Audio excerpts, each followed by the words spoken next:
Morning. Good morning. Myself Praveen Patel. છેલ્લા 25 વર્ષથી education ફિલ્ડમાં છું અને હાલ શૈક્ષણિક, વ્યાવસાયિક અને સામાજિક માર્ગદર્શનનું કામ વ્યક્તિગત રીતે કરતો રહું છું. અનાયાસે કાલે એક મિત્ર સાથે સુખ, ખુશી અને આનંદ વિશે થોડી ડિસ્કસ થઈ અને આજે સવારે પેપર ખોલ્યું તો જોયું તો વર્લ્ડ લાફ્ટર ડે.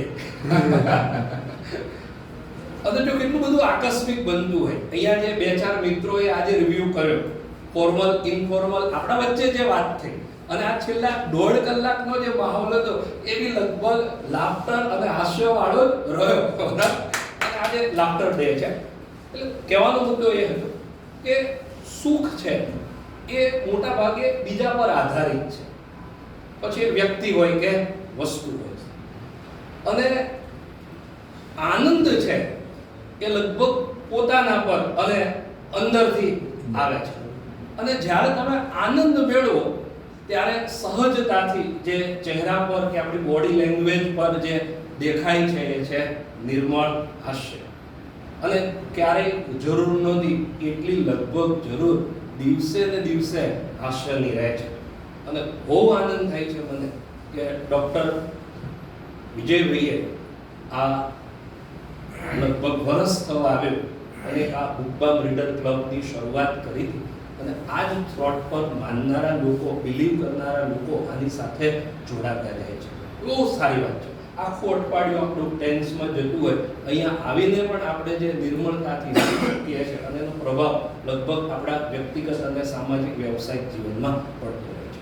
નાનું બાળક આપણને શું કામ ગમે છે? હસતો ચહેરો છે અને એનું હસવા પાછળનો કોઈ હેતુ નથી.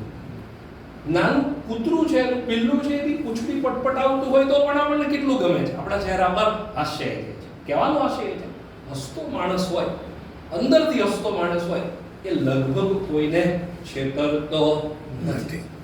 તો આજે વર્લ્ડ લાફ્ટર ડે નિમિત્તે એવો પ્રયત્ન કરીએ કે આપણે જે હસીએ એનો હેતુ કોઈને છેતરવાનો ન હોય તો ચોક્કસ એ હાસ્ય છે એ ચુંબકની જેમ બીજાને આપણા પ્રત્યે આકર્ષશે. અને એક મિત્રએ હમણાં તાળાની અને ચાવીની જે વાત કરી હતી એના પરથી હું આપને આગળ ચલાવું તો હાસ્ય એક એવી ચાવી છે જે ગમે તેવી સમસ્યા હશે, ગમે તેવું મજબૂત તાળું હશે સમસ્યા રૂપી, તો તમારું એક નિર્દોષ સ્વાર્થ વગરનું હાસ્ય છે જે સમસ્યાનું તાળું ખોલી નાખશે. તો બધાને બેસ્ટ વિશેષ વર્લ્ડ લાફ્ટર ડે ની. હસતા રહીએ પણ એવું હસીએ કે યસ, તો મોટેથી એક આશા રહીએ બધાને. પણ ધ્યાન રાખવાનું છે હાસ્ય બીજાને ત્યારે જ આકર્ષી શકશે જ્યારે હસવા પાછળ તમારો કોઈ સ્વાર્થ કે કોઈ બીજો કોઈ હેતુ હોય નહીં. તો ફરી એક વખત હેપી લાફ્ટર ડે.